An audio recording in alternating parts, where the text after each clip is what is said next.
Fame القرآن سید ابوالعلا مودودی سورہ مؤمنون آیات 1 تا 11۔ اعوذ باللہ من الشیطان الرجیم بسم اللہ الرحمن الرحیم۔ قد افلح المؤمنون، یقیناً فلاح پائی ایمان لانے والوں نے۔ تفسیر: ایمان لانے والوں سے مراد وہ لوگ ہیں جنہوں نے محمد صلی اللہ علیہ وسلم کی دعوت قبول کر لی، آپ صلی اللہ علیہ وسلم کو اپنا ہادی و رہبر مان لیا اور اس طریقے زندگی کی پیروی پر راضی ہو گئے جسے آپ صلی اللہ علیہ وسلم نے پیش کیا۔ فلاح کے معنی کامیابی اور خوشحالی کے ہیں۔ یہ لفظ خسران کی ضد ہے جو ٹوٹے اور گھاٹے اور نامرادی کے معنی میں بولا جاتا ہے۔ افلح الرجل کے معنی ہے فلاں شخص کامیاب ہوا، اپنی مراد کو پہنچا، آسودہ و خوشحال ہو گیا، اس کی کوشش بار آور ہوئی، اس کی حالت اچھی ہو گئی۔ قد افلح، یقیناً فلاح پائی۔ آغاز کلام ان الفاظ سے کرنے کی معنویت اس وقت تک سمجھ میں نہیں آ سکتی جب تک کہ وہ ماحول نگاہ میں نہ رکھا جائے جس میں یہ تقریر کی جا رہی تھی۔ اس وقت ایک طرف دعوت اسلامی کے مخالف سرداران مکہ تھے جن کی تجارتیں چمک رہی تھیں، جن کے پاس دولت کی ریل پیل تھی، جن کو دنیاوی خوشحالی کے سارے لوازم میسر تھے، اور دوسری طرف دعوت اسلامی کے پیرو تھے جن میں سے اکثر تو پہلے ہی غریب اور خستہ حال تھے، اور بعض جو اچھے کھاتے پیتے گھرانوں سے تعلق رکھتے تھے یا اپنے کاروبار میں پہلے کامیاب تھے، ان کو بھی اب قوم کی مخالفت نے بدحال کر دیا تھا۔ اس صورتحال میں جب تقریر کا آغاز اس فقرے سے کیا گیا کہ یقیناً فلاح پائی ہے ایمان لانے والوں نے، تو اس سے خود بخود یہ مطلب نکلا کہ تمہارا معیار فلاح و خسران غلط ہے، تمہارے اندازے غلط ہیں، تمہاری نگاہ دور رس نہیں ہے، تم اپنی جس عارضی اور محدود خوشحالی کو فلاح سمجھ رہے ہو وہ فلاح نہیں خسران ہے۔ اور محمد صلی اللہ علیہ وسلم کے ماننے والوں کو جو تم ناکام و نامراد سمجھ رہے ہو وہ دراصل کامیاب و بامراد ہیں۔ اس دعوت حق کو مان کر انہوں نے خسارے کا سودا نہیں کیا بلکہ وہ چیز پائی جو دنیا اور آخرت دونوں میں ان کو پائیدار خوشحالی سے ہمکنار کرے گی، اور اسے رد کر کے دراصل خسارے کا سودا تم نے کیا ہے جس کے برے نتائج تم یہاں بھی دیکھو گے اور دنیا سے گزر کر دوسری زندگی میں بھی دیکھتے رہو گے۔ یہی اس سورہ کا مرکزی مضمون ہے اور ساری تقریر اول سے آخر تک اسی مدعا کو ذہن نشین کرنے کے لیے کی گئی ہے۔ الذین، وہ لوگ جو۔ تفسیر: یہاں سے آیت 9 تک ایمان لانے والوں کی جو صفات بیان کی گئی ہیں وہ گویا دلیلیں ہیں اس دعوے کی کہ انہوں نے ایمان لا کر در حقیقت فلاح پائی۔ الفاظ دیگر گویا یوں کہا جا رہا ہے کہ ایسے لوگ آخر کیوں کر فلاح یاب نہ ہوں جن کی یہ اور یہ صفات ہیں۔ ان اوصاف کے لوگ ناکام و نامراد کیسے ہو سکتے ہیں؟ کامیابی انہیں نصیب نہ ہوگی تو وہ اور کسے ہوگی؟ ہم فی صلاتہم خاشعون، اپنی نمازوں میں خشوع اختیار کرتے ہیں۔ تفسیر: خشوع کے اصل معنی ہے کسی کے آگے جھک جانا، دب جانا، اظہار عجز و انکسار کرنا۔ اس کیفیت کا تعلق دل سے بھی ہے اور جسم کی ظاہری حالت سے بھی۔ دل کا خشوع یہ ہے کہ آدمی کسی کی ہیبت اور عظمت و جلال سے مرعوب ہو، اور جسم کا خشوع یہ ہے کہ جب وہ اس کے سامنے جائے تو سر جھک جائے، اعضاء ڈھیلے پڑ جائیں، نگاہ پست ہو جائے، آواز دب جائے اور ہیبت زدگی کے وہ سارے آثار اس پر طاری ہو جائیں جو اس حالت میں فطرتاً طاری ہو جایا کرتے ہیں جب کہ آدمی کسی زبردست باجبروت ہستی کے حضور پیش ہو۔ نماز میں خشوع سے مراد دل اور جسم کی یہی کیفیت ہے اور یہی نماز کی اصل روح ہے۔ حدیث میں آتا ہے کہ ایک مرتبہ نبی صلی اللہ علیہ وسلم نے ایک شخص کو دیکھا کہ نماز پڑھ رہا ہے اور ساتھ ساتھ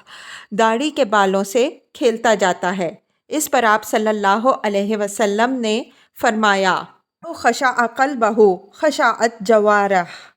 اگر اس کے دل میں خشوع ہوتا تو اس کے جسم پر بھی خشوع طاری ہوتا۔ اگرچہ خشوع کا تعلق حقیقت میں دل سے ہے اور دل کا خشوع آپ سے آپ جسم پر طاری ہوتا ہے جیسا کہ مذکورہ بالا حدیث سے معلوم ہوا، لیکن شریعت میں نماز کے کچھ ایسے آداب بھی مقرر کر دیے گئے ہیں جو ایک طرف قلبی خشوع میں مددگار ہوتے ہیں اور دوسری طرف خشوع کی گھٹتی بڑھتی کیفیات میں فعل نماز کو کم از کم ظاہری حیثیت سے ایک معیار خاص پر قائم رکھتے ہیں۔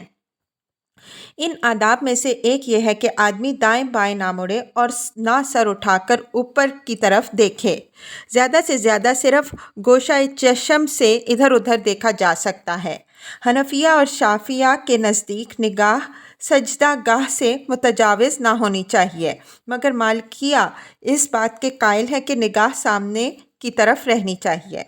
نماز میں ہلنا اور مختلف سمتوں میں جھکنا بھی ممنوع ہے۔ کپڑوں کو بار بار سمیٹنا یا ان کو جھاڑنا یا ان سے شغل کرنا بھی ممنوع ہے۔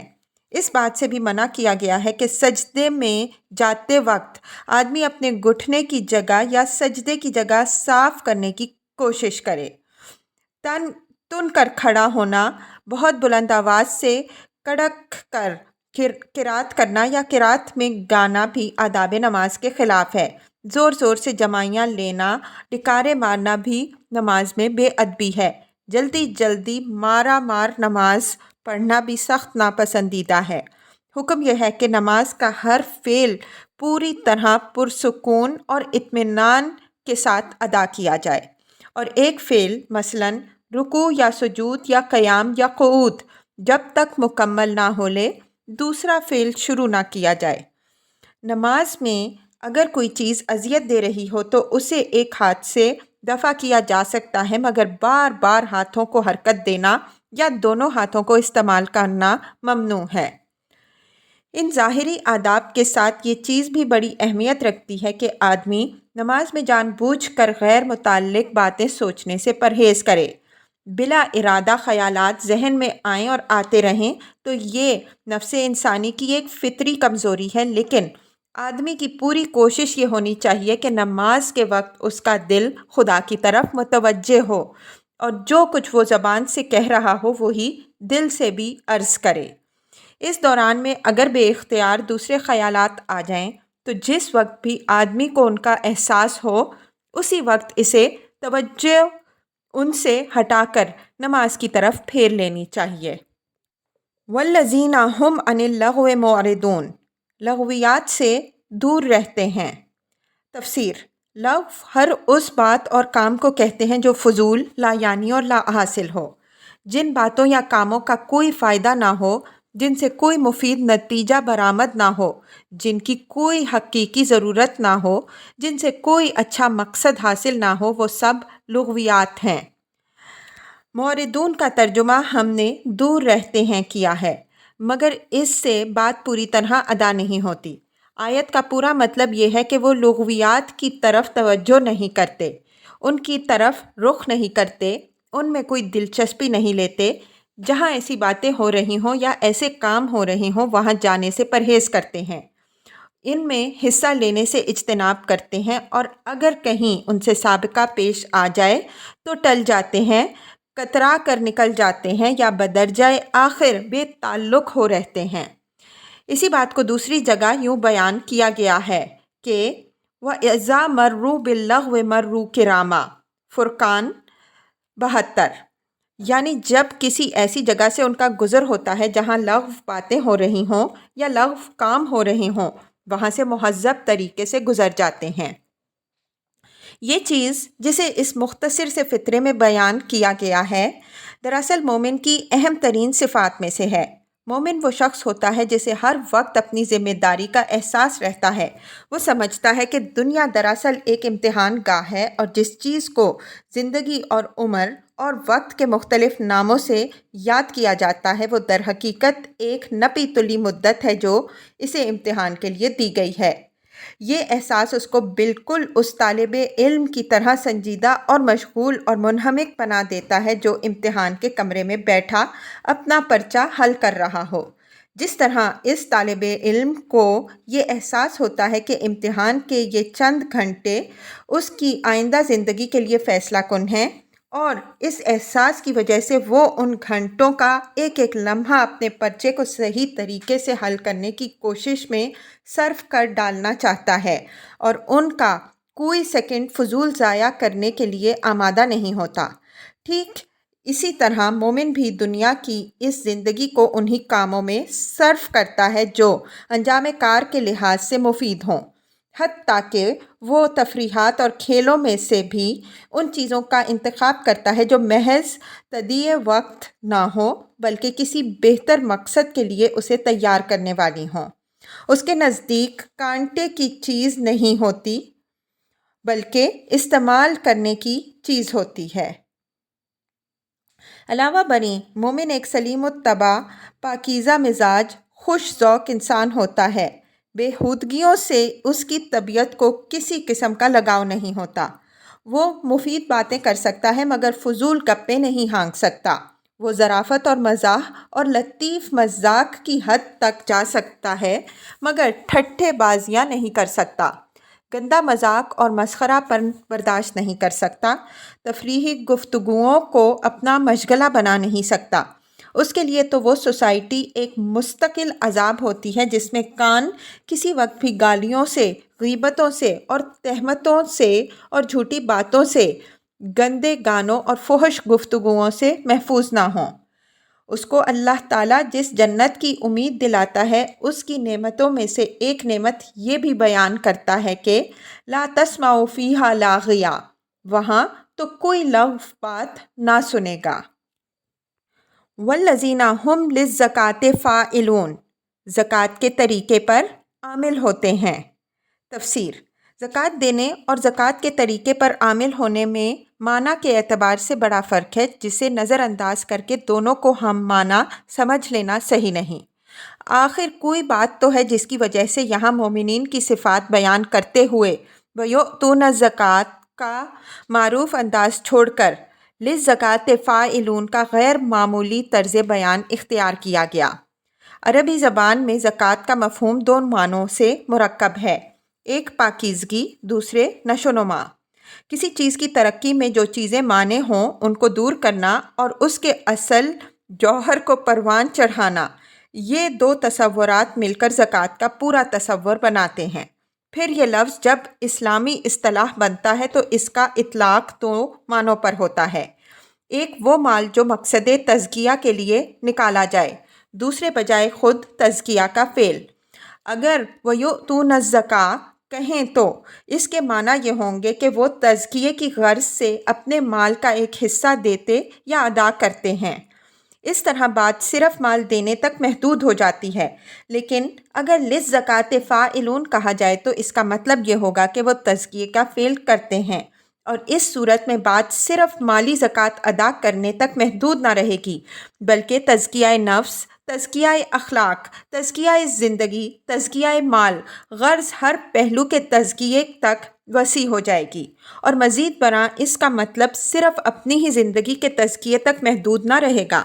بلکہ اپنے گرد و پیش کی زندگی کے تزکیے تک بھی پھیل جائے گا۔ لہٰذا دوسرے الفاظ میں اس آیت کا ترجمہ یوں ہوگا کہ وہ تزکیے کا کام کرنے والے لوگ ہیں، یعنی اپنے آپ کو بھی پاک کرتے ہیں اور دوسروں کو بھی پاک کرنے کی خدمت انجام دیتے ہیں، اپنے اندر بھی جوہر انسانیت کو نشو و نما دیتے ہیں اور باہر کی زندگی میں بھی اس کی ترقی کے لیے کوشاں رہتے ہیں۔ یہ مضمون قرآن مجید میں دوسرے مقامات پر بھی بیان فرمایا گیا ہے۔ مثلاً سورہ اعلیٰ میں فرمایا قد افلح من تزکیٰ وذکر اسم ربہ فصلی، فلاح پائی اس شخص نے جس نے پاکیزگی اختیار کی اور اپنے رب کا نام یاد کر کے نماز پڑھی۔ اور سورہ شمس میں فرمایا قد افلح من زکاہا وقد خاب من دساہا، بامراد ہوا وہ جس نے نفس کا تزکیہ کیا اور نامراد ہوا وہ جس نے اس کو دبا دیا۔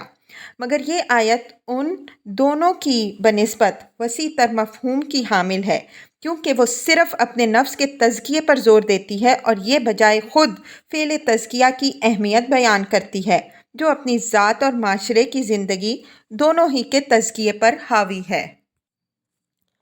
والذین ھم لفروجہم حافظون،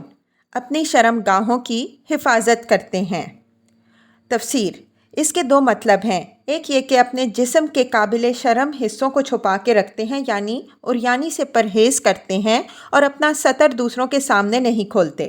دوسرے یہ کہ وہ اپنی عصمت و عفت کو محفوظ رکھتے ہیں، یعنی صنفی معاملات میں آزادی نہیں برتتے اور قوت شہوانی کے استعمال میں بے لگام نہیں ہوتے ہیں۔ لا علی ازواجہم او ما ملکت ایمانہم فانہم غیر ملومین، سوائے اپنی بیویوں کے اور ان عورتوں کے جو ان کی ملک کے یمین میں ہوں کہ ان پر محفوظ نہ رکھنے میں وہ قابل ملامت نہیں۔ فمن ابتغى وراء ذلك فاولئک هم العادون، البتہ جو اس کے علاوہ کچھ اور چاہیں وہی زیادتی کرنے والے ہیں۔ تفسیر: یہ جملہ معترضہ ہے جو اس غلط فہمی کو رفع کرنے کے لیے ارشاد ہوا ہے جو شرم گاہوں کی حفاظت کے لفظ سے پیدا ہوتی ہے۔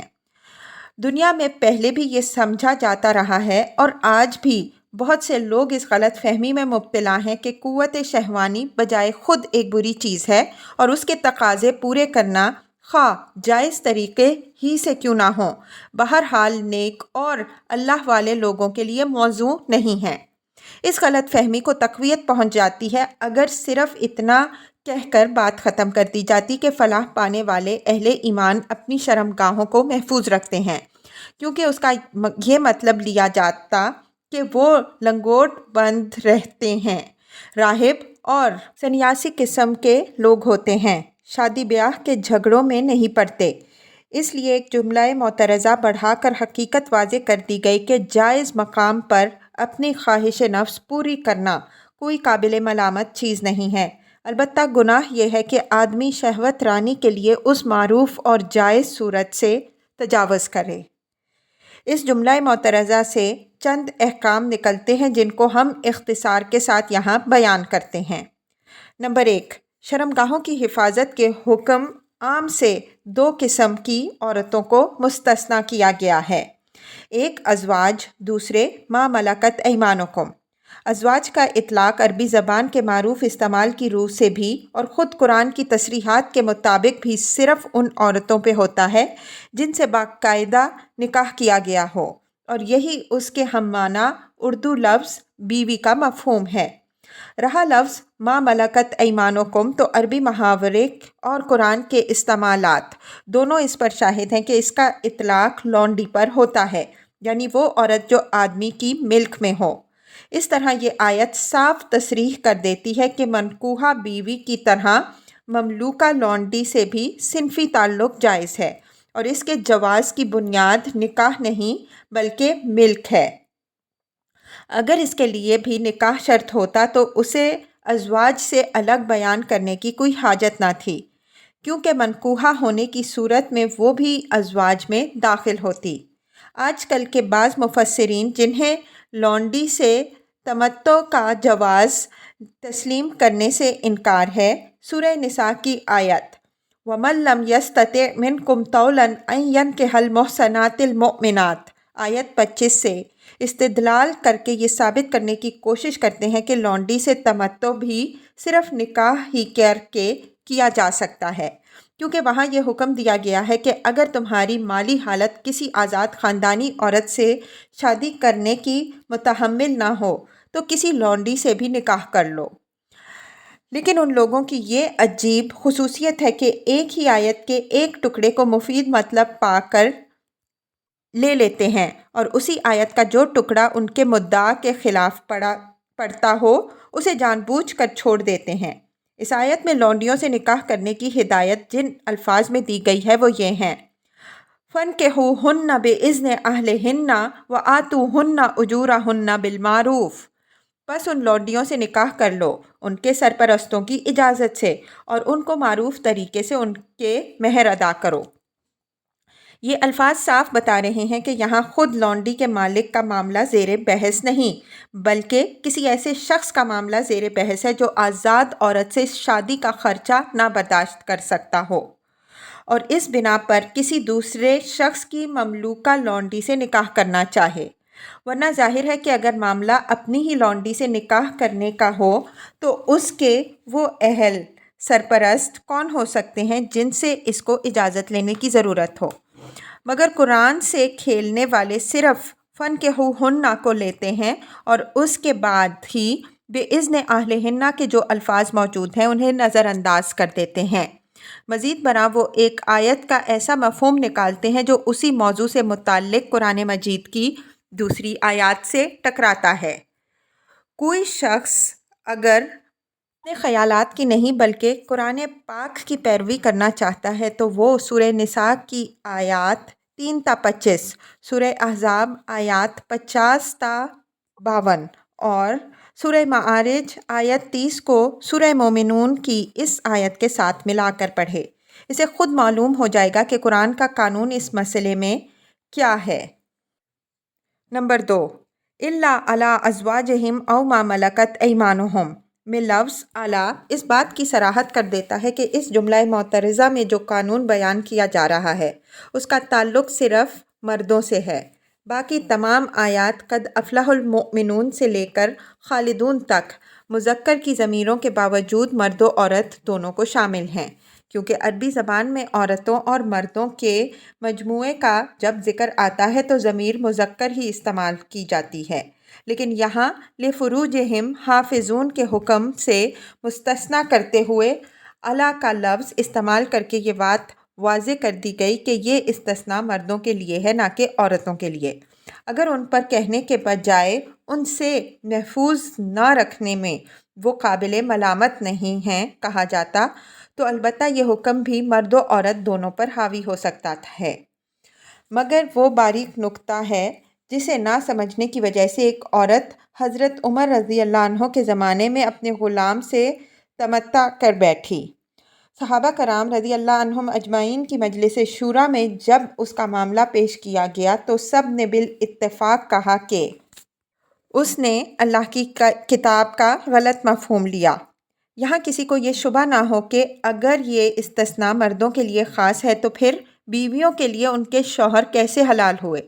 یہ شبہ اس لیے غلط ہے کہ جب بیویوں کے معاملے میں شوہروں کو حفظ فروج کا حکم مستثنیٰ کیا گیا تو اپنے شوہروں کے معاملے میں بیویاں آپ سے آپ اس حکم سے مستثنیٰ ہو گئیں، ان کے لیے پھر الگ کسی تصریح کی حاجت نہ رہی۔ اس طرح اس حکم استثناء کا اثر عملاً صرف مرد اور اس کی مملوکہ عورت تک محدود ہو جاتا ہے اور عورت پر اس کا غلام حرام قرار پاتا ہے۔ عورت کے لیے اس چیز کو حرام کرنے کی حکمت یہ ہے کہ غلام اس کی خواہش نفس تو پوری کر سکتا ہے مگر اس کا اور گھر کے قوام نہیں بن سکتا، جس کی وجہ سے خاندانی زندگی کی چول ڈھیلی رہ جاتی ہے۔ نمبر 3، البتہ جو اس کے علاوہ کچھ اور چاہیں وہی زیادتی کرنے والے ہیں۔ اس فقرے نے مذکورہ بالا 2 جائز صورتوں کے سوا خواہش نفس پوری کرنے کی تمام صورتوں کو حرام کر دیا، خواہ وہ زنا ہو یا عمل قوم لوط یا وطی بہائم یا کسی اور۔ صرف ایک استمناء بالید میسٹربیشن کے معاملے میں فقہا کے درمیان اختلاف ہے۔ امام احمد بن حنبل رحمہ اللہ اس کو جائز قرار دیتے ہیں، امام مالک اور امام شافعی رحمہم اللہ اس کو قطعی حرام ٹھہراتے ہیں، اور حنفیہ کے نزدیک اگرچہ یہ حرام ہے لیکن وہ کہتے ہیں کہ اگر شدید غلبہ جذبات کی حالت میں آدمی سے احیان اس فعل کا صدور ہو جائے تو امید ہے کہ معاف کر دیا جائے گا۔ نمبر 4، بعض مفسرین نے متع کی حرمت بھی اس آیت سے ثابت کی ہے۔ ان کا استدلال یہ ہے کہ ممتوعہ عورت نہ تو بیوی کے حکم میں داخل ہے اور نہ لونڈی کے حکم میں۔ لونڈی تو وہ ظاہر ہے کہ نہیں ہے، اور بیوی اس لیے نہیں کہ زوجیت کے لیے جتنے قانونی احکام ہیں ان میں سے کسی کا بھی اس پر اطلاق نہیں ہوتا، نہ وہ مرد کی وارث ہوتی ہے نہ مرد اس کا وارث بنتا ہے، نہ اس کے لیے عدت ہے، نہ طلاق، نہ نفقہ، نہ ایلا اور زہار اور لعان وغیرہ، بلکہ 4 بیویوں کی مقررہ حد سے بھی وہ مستثنیٰ ہے۔ بس جب وہ بیوی اور لونڈی دونوں کی تعریف میں نہیں آتی تو لا محالہ وہ ان کے علاوہ کچھ اور میں شمار ہوتی ہے، جس کے طالب کو قرآن حد سے گزرنے والا قرار دیتا ہے۔ یہ استدلال بہت قوی ہے، مگر اس میں کمزوری کا ایک پہلو ایسا ہے جس کی بنا پر یہ کہنا مشکل ہے کہ متاع کی حرمت کے بارے میں یہ آیت ناطق ہے۔ وہ پہلو یہ ہے کہ نبی صلی اللہ علیہ وسلم نے متاع کی حرمت کا آخری اور قطعی حکم فتح مکہ کے سال دیا ہے، اور اس سے پہلے اجازت کے ثبوت صحیح احادیث میں پائے جاتے ہیں۔ اگر یہ مان لیا جائے کہ حرمت متاع کا حکم قرآن کی اس آیت میں بھی آ چکا تھا جو بالاتفاق مکی ہے اور ہجرت سے کئی سال پہلے نازل ہوئی تھی، تو کیسے تصور کیا جا سکتا ہے کہ نبی صلی اللہ علیہ وسلم اسے فتح مکہ تک جائز رکھتے؟ لہٰذا یہ کہنا زیادہ صحیح ہے کہ متاع کی حرمت قرآن مجید کے کسی صریح حکم پر نہیں بلکہ نبی صلی اللہ علیہ وسلم کی سنت پر مبنی ہے۔ سنت میں اس کی صراحت نہ ہوتی تو محض اس آیت کی بنا پر تحریم کا فیصلہ کر دینا مشکل تھا۔ متاع کا جب ذکر آ گیا ہے تو مناسب معلوم ہوتا ہے کہ دو باتوں کی اور توضیح کر دی جائے۔ اول یہ کہ اس کی حرمت خود نبی صلی اللہ علیہ وسلم سے ثابت ہے، لہٰذا یہ کہنا اسے حضرت عمر رضی اللہ عنہ نے حرام کیا درست نہیں۔ حضرت عمر رضی اللہ عنہ اس حکم کے موجد نہیں تھے بلکہ صرف اسے شائع اور نافذ کرنے والے تھے۔ چونکہ یہ حکم حضور صلی اللہ علیہ وسلم نے آخر زمانے میں دیا تھا اور عام لوگوں تک نہ پہنچا تھا، اس لیے حضرت عمر رضی اللہ عنہ نے اس کی عام اشاعت کی اور بذریعہ قانون اسے نافذ کیا۔ دوم یہ کہ شیعہ حضرات نے متاع کو مطلقاً مباح ٹھہرانے کا جو مسلک اختیار کیا ہے اس کے لیے تو بہرحال نصوص کتاب و سنت میں سرے سے کوئی گنجائش ہی نہیں۔ صدر اول میں صحابہ رضی اللہ عنہم اجمعین اور تابعین اور فقہا رحمہم اللہ میں سے چند بزرگ جو اس کے جواز کے قائل تھے وہ اسے صرف اضطرار اور شدید ضرورت کی حالت میں جائز رکھتے تھے۔ ان میں سے کوئی بھی اسے نکاح کی طرح مباح مطلق اور عام حالات میں معمول بھی بنا لینے کا قائل نہ تھا۔ ابن عباس رضی اللہ عنہ، جن کا نام قائلین جواز میں سب سے نمایاں کر کے پیش کیا جاتا ہے، اپنے مسلک کی توضیح خود ان الفاظ میں کرتے ہیں کہ یہ تو مردار کی طرح ہیں کہ مضر کے سوا کسی کے لیے حلال نہیں، اور اس فتوے سے بھی وہ اس وقت باز آ گئے تھے جب انہوں نے دیکھا کہ لوگ اباحت کی گنجائش سے ناجائز فائدہ اٹھا کر آزادانہ متاع کرنے لگے ہیں اور ضرورت تک اسے موقوف نہیں رکھتے۔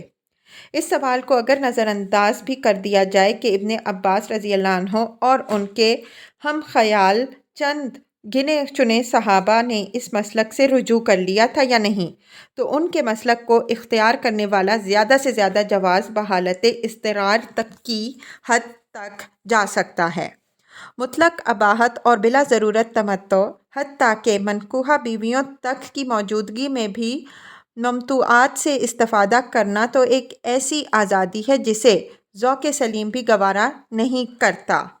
کجا کہ اسے شریعت محمدی صلی اللہ علیہ وسلم کی طرف منسوب کیا جائے اور ائمہ اہل بیت کو اس سے متہم کیا جائے۔ میرا خیال ہے کہ خود شیعہ حضرات میں سے بھی کوئی شریف آدمی یہ گوارا نہیں کر سکتا کہ کوئی شخص اس کی بیٹی یا بہن کے لیے نکاح کے بجائے متاع کا پیغام دے۔ اس کا معنی یہ ہوئے کہ جواز متاع کے لیے معاشرے میں زنان بازاری کی طرح عورتوں کا ایک ایسا ادنیٰ طبقہ موجود رہنا چاہیے جس سے تمتع کرنے کا دروازہ کھلا رہے، یا پھر یہ کہ متاع صرف غریب لوگوں کی بیٹیوں اور بہنوں کے لیے ہو اور اس سے فائدہ اٹھانا خوشحال طبقے کے مردوں کا حق ہو۔ کیا خدا اور رسول صلی اللہ علیہ وسلم کی شریعت سے اس طرح کے غیر منصفانہ قوانین کی توقع کی جا سکتی ہے؟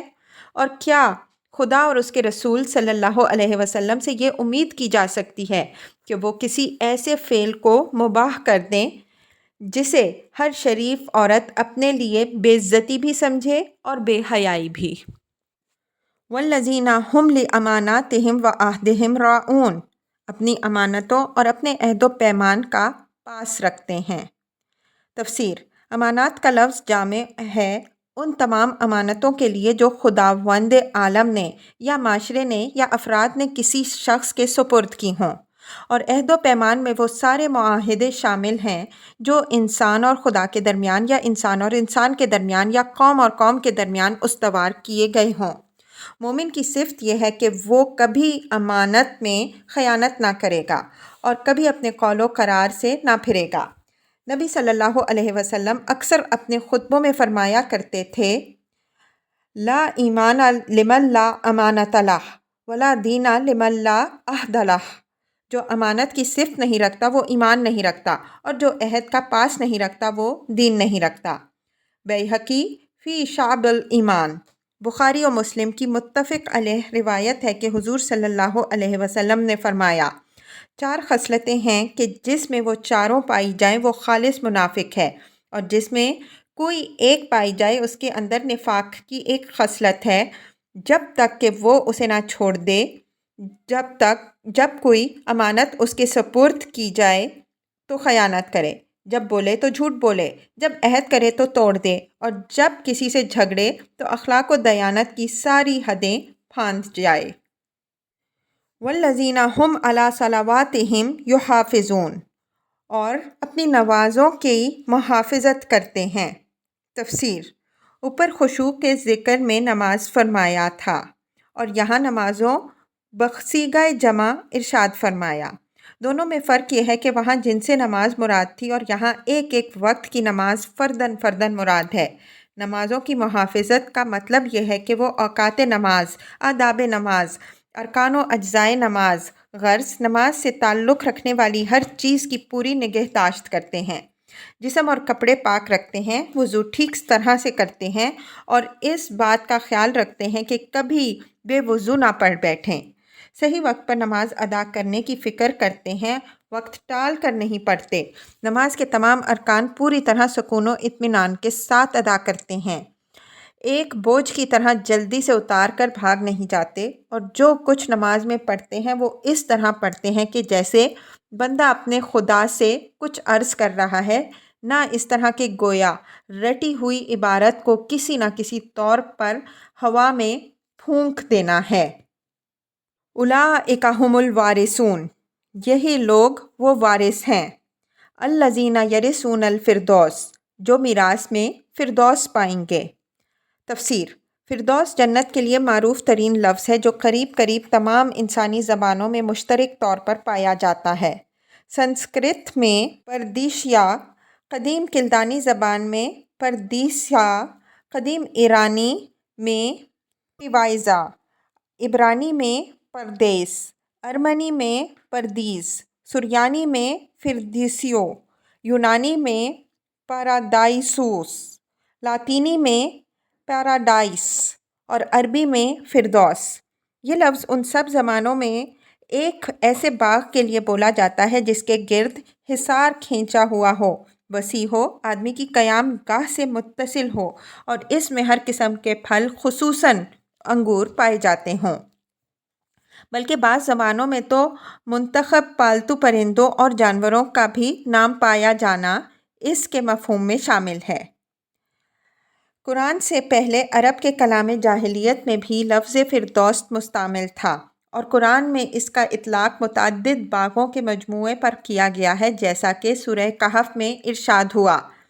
کانت لہم جنات الفردوس نزلا، ان کی میزبانی کے لیے فردوس کے باغ ہیں۔ اس سے جو تصور ذہن میں آتا ہے وہ یہ ہے کہ فردوس ایک بڑی جگہ ہے جس میں بکثرت باغ اور چمن اور گلشن پائے جاتے ہیں۔ اہل ایمان کے وارث فردوس ہونے پر سورہ طٰہٰ،